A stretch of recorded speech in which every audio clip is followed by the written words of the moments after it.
to another football ramble video now. It's been a while since we made one of these, hasn't it? It has been a while since we made one of these. That is because I've tried to vary the content on the channel. You know, we've been doing watch videos, we've been doing golf videos, we've been doing, you know, the obviously Road to Glory has been going on. We've had a few rambles, I've done a few sort of trigger assortment videos. But today is a day we need to talk about this. Now, I actually had a few videos scheduled for this week already. But this happened and I felt like it was the right time to talk about it. And that is obviously Graham Potter. You guys have seen the thumbnail. Now, before we get into it,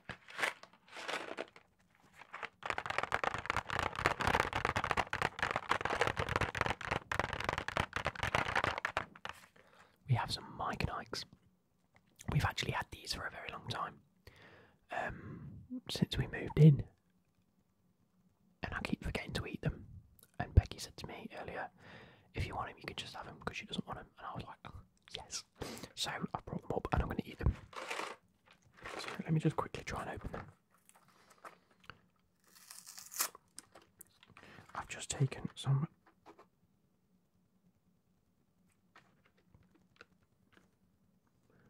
We're not eating these. Best, yeah. They're out of date. And they've got all, look, I'll show you. I was really looking forward to these. These are best before the 31st of the 8th, 2022. Yet we didn't move in until September. So how are these? How have these made it into the house out of date? Look at them. I don't know if you can tell. Oh, it looks normal on the camera. If you shine it up to the light, it's like all speckly and weird. I think the yellow is going to be the best one to show you, if that works. Like if you can see in there. Look at how spotty they are. I'm sorry guys, I'm not eating them. I know it's only sugar and they should be alright, but I don't particularly want to risk getting ill while I'm already off. So, without further ado, let's get into talking about Graham Potter. We've got Pepsi anyway, because I've just taken some tablets. Graham Potter. We sacked Tuchel, and if you remember, cast your mind back to September, I made a video saying it was a grave, grave error, and that I can't see us doing anywhere near as good with a new manager. I also said in that video that I have full belief in Graham Potter to come in and do a good job. If anyone, it should have been either Zidane or Graham Potter, and it ended up being Graham Potter. So, what were my thoughts then? I thought Graham Potter has proven himself time and time again and was deserving of a call-up like this, and he was. He did deserve the opportunity to try it. And Chelsea were available. They'd sacked Tuchel, and life was okay. We had a great manager in Graham Potter coming in. Do I still think that Graham Potter is a great manager? Yes. I don't think he's necessarily a bad manager. I think that he will end up at Leicester. I think there's a project there for him with a mid-table team that currently aren't doing as well as they should. And he can revitalise that Leicester squad. I believe that's probably true. Do I put full blame on Graham Potter for the position we're in? No. I think there's been many a player that's been underperforming this season. I also think that spending so much money at the club and chucking so many players and having to battle with so many personalities in the team and time management and things like that has definitely hindered our progression this season. But he isn't not to blame. He's definitely had a few issues. And the one that stands out for me is the game against Aston Villa. Now, we are against Liverpool tomorrow. I'm terrified for that match. We are going to get battered. Liverpool have a point to prove. Chelsea don't. The team selection against Aston Villa was horrendous. It was horrendous. I looked at that team sheet and thought, what on earth are we doing? We were playing 3 at the back, or 5 at the back, if you want to include the wing backs. Yet only 1 centre back in Koulibaly. We had Cucurella playing left centre back, which he has played that role before, and he's done okay in that role before. So I can understand having Cucurella and Chilwell on the pitch at the same time. Yep, I'm not opposed to that. Because in my opinion, I think Chilwell is a better wing back. Right centre back, we had Reece James. Now, if there's anything we know about Reece James, is that 1, he's one of our best players at the club. He is one of the best wing backs in the Premier League and world football at the minute. Like, whether you want to argue if it's Trent, Kyle Walker, Kimmich when he plays right back, or whoever you want to throw in that debate, João Cancelo as a wing back. You can throw all of these names up there, but Reece James is up there. Trippier, that's another one. Right? Why throttle his attacking capabilities and put him into such a defensive position is mind-boggling. Now, I know what you're thinking. Okay. Reece James at right centre-back, maybe it was an injury issue or just a fitness issue. No. We had Badiashile and Chalobah, 2 centre-backs available for this match. 2 centre-backs available to go next to Koulibaly. So we didn't have to play Cucurella and Reece James. We could have put actual centre-backs in those positions. We didn't. We played Reece James. Okay. Who are you putting right back? Ruben Loftus-Cheek. I think that if it was a last-minute resort issue, I think Reece James at right wing-back and Loftus-Cheek at centre-back is still better than Loftus-Cheek right-back and Reece James centre-back. I think Loftus-Cheek can do more at centre-back than he can do at right wing-back. He's a centre midfielder. What was that team selection? Secondly, it was reported, I'll use reported because it's alleged, Chalobah has been training for that back 3 role all week leading up to the Aston Villa game. He's been in them defensive training scenarios as part of that back 3, yet wasn't chosen over a right back in a centre midfielder. It blows my mind. Badiashile, completely game fit, hasn't been getting enough game time because he's not available in Champions League. Give him the league games, he's been fantastic. Potter, bad choice. 2 centre mids, Kovacic and Enzo Fernandez were our standout players yet again in a season where we've had a bad midfield because we haven't had Kante. We've fucked off Jorginho and he's shit anyway. Mason Mount isn't playing. Loftus-Cheek's been playing at right wing back, right wing left back, left wing back, fucking wherever he wants to play, not a centre midfielder. We've had very limited options. Enzo Fernandez and Kovacic have built a partnership which is fantastic and I love it. Our attacking options are shite. They don't score goals. Okay, fair enough. You can deal with that. We made some substitutions. Yes, Potter, you've realised after going 1-0 down and fucking 2-0 down that this might not be working. What do? So you bring off Loftus-Cheek. Cool. You play Pulisic at left wing back. You play Noni Madueke at right wing back. Kante comes in and is by far one of the best substitutions you've made this game because he looked fantastic when he came on. He looked really fit and sharp and I can't wait to see him back to his full potential. Him next to Enzo could be incredible because you've got Enzo who wants to slow the play down, pick a pass, link up, brilliant, and you've got Kante that will just be the workhorse that runs around that midfield. Sounds phenomenal. We lost 2-0. to Aston Villa. Because we can't have a defence when it's there. It's there, choose it. That's why you've lost a job. It was one of the most frustrating games I've ever seen. Because I've looked at it in his first couple of games. I sat there and I was like, I can understand where this team is going. I can understand what he's trying to do and why he's picked the players he's picked.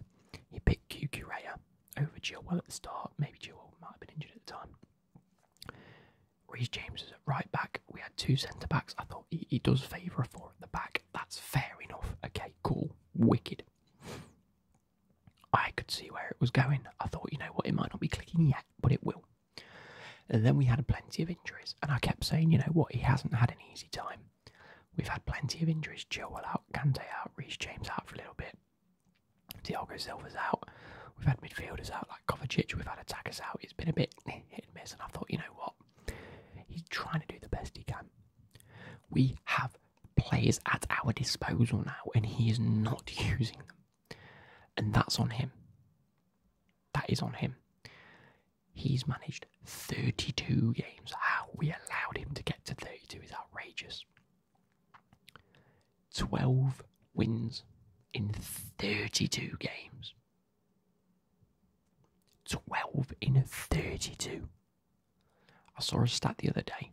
We got 4 points out of a possible 9 against the bottom 3 teams. That's a win and a draw against the bottom 3. It's outrageous. He has a win percentage of 38%. And we're not talking about Forest or West Ham or Leicester or Southampton that are battling for them wins. This is Chelsea. We spent £600 million to get 38% wins. Okay, we've had an awful time. Potter's been terrible. If he'd have come out and said, look, the team is horrific at the minute. I hold my hands up, I made a mistake. They are trying. We are trying. And we'll get there. Mistakes have been made. I apologise to all the fans. If he'd have said that, I'd have gone, yes, he's admitted his mistake and he's trying. He comes out and says, the players gave it everything. No, they didn't. I sat and saw it. I watched it. I watched them not do a thing. I watched Havertz have the ball in front of goal and decide to take 7 touches before he had a shot. I saw him. He could have hit it with his right foot. He didn't. He tried 3 or 4 touches to get it onto his left and lost the ball. As per usual. This is why he won't be a goal scorer. He won't do it because none of them are clinical enough to score a goal. You've got wingers that run down the wing, cut inside, hit it, no, cut back outside, cross the ball in, it's out for a throw-in. I'm sick of it. Why can professional footballers that are on so much money not get the ball into an opportunity and actually shoot and test the keeper? Mudryk, I like you. I do. I think you've got bags of potential. But you took 2 touches and then passed it to the keeper. Now, we can blame that on match sharpness or whatever. It ain't good enough. It isn't. The one player that's been lambasted this season is Mason Mount. Okay. I don't ever want to put a whole club's reputation down to one player. And I'm not going to do that. The fact that Mount has been our best player, or one of our best players for about 2 or 3 seasons now. Yet Potter comes in. He doesn't work. He doesn't work hard enough. He's out of form. We'll leave him out of the team. We won't even put him on the bench. We'll just leave him out of the team for some games. His contract issue, yes, is a bit of an issue. I think he's demanding a bit more than he's worth. But that's an internal discussion. It's nothing to do with us. And look at us. We're on 38 points. Watch this space. I'm calling it right now. Nagelsmann comes in. Mount's restored to the team. We do well. That's the narrative that is going to be played out because it's true. We have a system that wasn't working. We had formations and team selections that was just ridiculous. We need to offload players like Loftus-Cheek. Fuck off Havertz for all I care. He pops up for one game, he's missing for 6. He pops up. Lukaku was better. Yes, we need a striker. Yes, we have Nkunku coming in. João Felix has been an incredible player for us. He's been very unlucky. He's hit the post like 8 times and hit the crossbar like 5 times. Very unlucky, in my opinion. But he's showing heart and he's showing that he has the ability to actually play football and do well.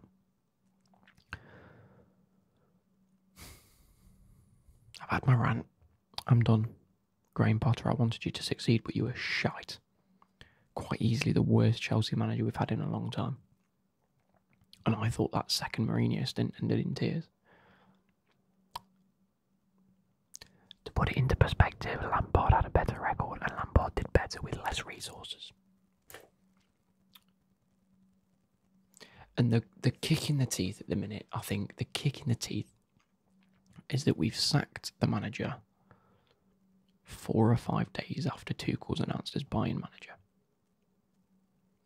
And it wasn't realistic to think, but I had a slight slither of hope that if we were to sack the manager in the coming days, or the last couple of weeks, that Bowley would go Tuchel. I apologise. Can you come back? At least till the end of the season, and then we'll discuss things and see how we feel. He'd have come back and he'd have probably done a great job. That's not available because he's Bayern Munich manager and he's just going to thump Dortmund 4-0. That's a Bundesliga issue in itself, but when you think about it, this work is outside the house at the minute.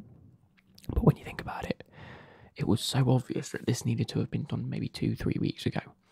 Tuchel would have still been available, and I think he'd have been the prime candidate for the job. Now, let's think about the future. Let's give over what's happened. Let's think about the future. I've heard 4 or 5 names thrown about.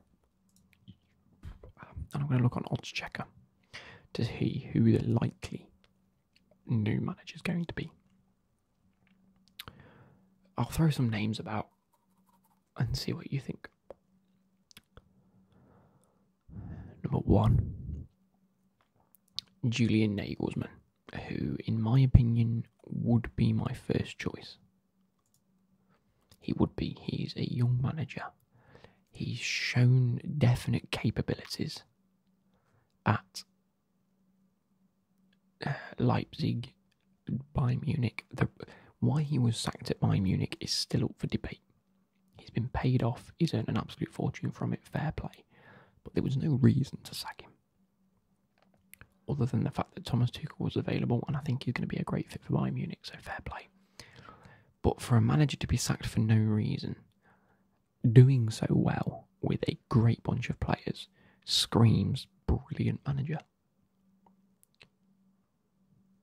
Just Bowley's going to have them talks with him, probably. We're going to figure it out. Second on the list, Luis Enrique. A lot of people are hating on him quite a bit for the Spain national team issue and the fact he wasn't too great.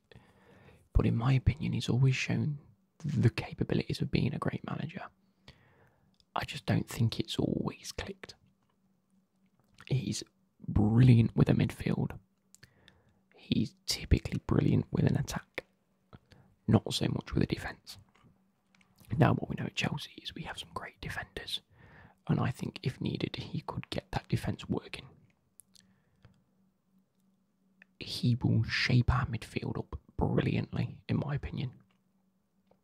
I think he will work wonders with a player like Enzo Fernandez. You know, we're talking about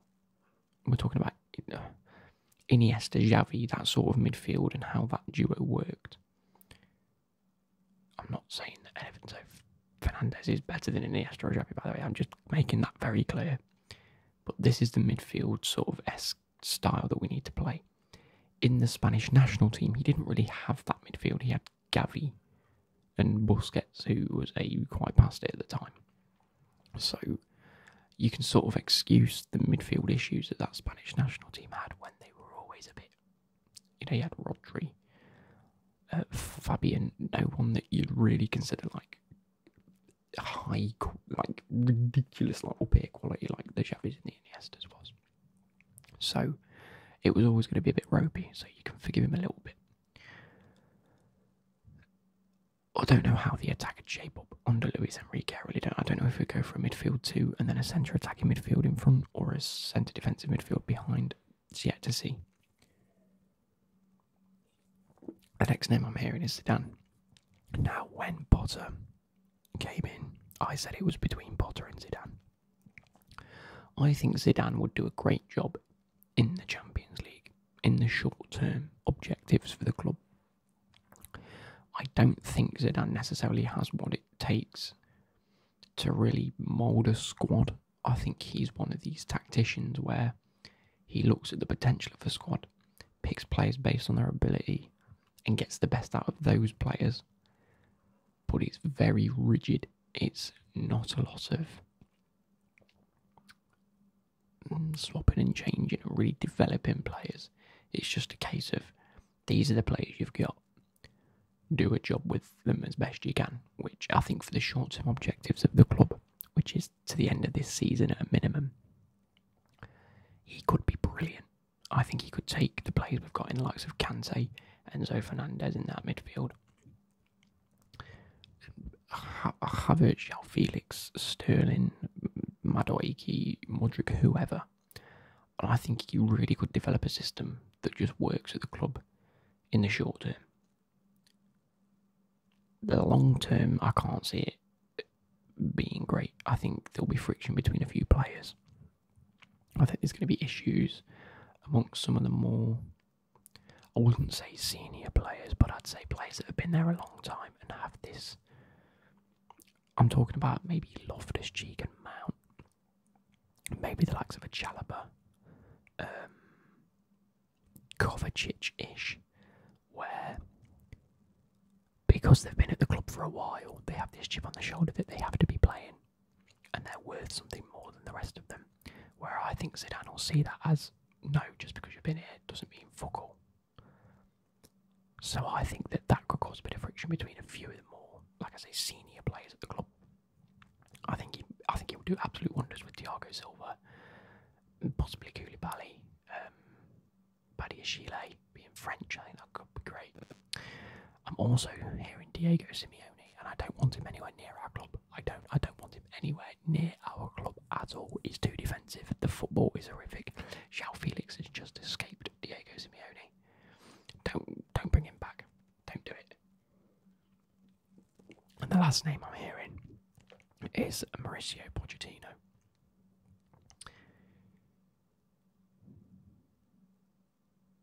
I'm in two minds. I'm very 50-50 because he had the world at his feet at PSG and was shit. He had plenty of issues at Spurs and did great. I think he does suit more of a Premier League style team. I think he might have. It's an issue with PSG because I think some of the managers that do go there just think, oh, it's going to be easy. So they already have like a negative mindset of, we'll win the league. I'll be here for a couple of years. Happy days. We'll just try and win the Champions League as best we can. I don't think many of them actually go into it thinking that this is going to be a tough job, which it is because you've got so many personalities. Whereas Spurs, it was a case of, right, this is the project, this is what we're doing, they're the players you've got, you need to do the best, which I suppose is where Chelsea are at the minute. We've got so many great players, it's just getting the best out of them and fitting them into a system that works. So I suppose Pochettino could be great in that respect, and actually, he seems like a very likeable manager. He doesn't seem like a manager where people go, what a dickhead. But he hasn't got anything behind him to back up the stature that he sort of built himself. Like, he got Spurs to a semi-final and a final. He still bowled it. They still bowled it. But that's just Spurs. Okay, he went to PSG and he didn't do too great. He hasn't really got much of a... Okay, cool. Like, Nagelsmann has a We did very good at Leipzig. I was at Bayern Munich. Don't know why I was sacked. We're doing very well. We're in the quarterfinals of the German Cup. We're in the quarterfinals of the Champions League. We were first in the league or second in the league, and with a game in hand anyway. We are in good stead. Sacked. Okay. I need to find a club that will believe in me, and I've got a feeling that Bowley will be like, look, you work great with young players. You're very good at implementing a system. Let's throw you out there and see how you do. And I think Nagelsmann will lap up that challenge. I don't think Pochettino would. I think he'll be a case of, oh yeah, I know Spurs wasn't that good. And as good as it was, we did have some shortcomings. And yes, I went to PSG and it wasn't great. It's already sort of backtracking, whereas Nagelsmann's sort of now got a point to prove that, look, I did great at Leipzig. I was sacked at Bayern for no reason. Give me a job and I'll fucking do it. I'll show you how good I am. Bang. I don't know. Where do you think? Leave some comments down below. Where do you think we go from here? Because it's a sticky one. It's a sticky one still. It's a strange situation to be in anyway. I hope you guys have enjoyed. Good 20-30 minute video. Like I say, I hope Nagelsmann comes in. He's the one that I've sort of got in my head now that I think, yeah, I want to put my belief as a fan in him. Again, I'm 50-50 about Pochettino because he was Spurs manager, but he did well at Spurs. We can't, if it was a Spurs player, if Harry Kane or, actually I'd take Harry Kane at Chelsea, I don't give a shit. If it was a Spurs player and they were like, I'll come to Chelsea, I'd be like, no, I'm not having a Spurs player because it's Spurs. A manager's different. Like Mourinho's been to Chelsea and Spurs and they've all said Spurs is shit. I don't know. Yeah, Nagelsmann's the guy that I want to put my belief in as a manager. The same way I did with Potter. Don't get me wrong, I'll always have belief in a manager that comes in. I'll think, you know what, open mind, go into it, but hopefully you do a job. I did the same with Potter. It didn't work out, and now I'm going, yeah, Potter, bye, see you later. You haven't done a good job. I was more than happy to support you when you came in. You proved that you weren't worth the time. See you later. Nagelsmann's the guy that I want to put my time into and hope that he does well. So anyway, hope you guys have enjoyed.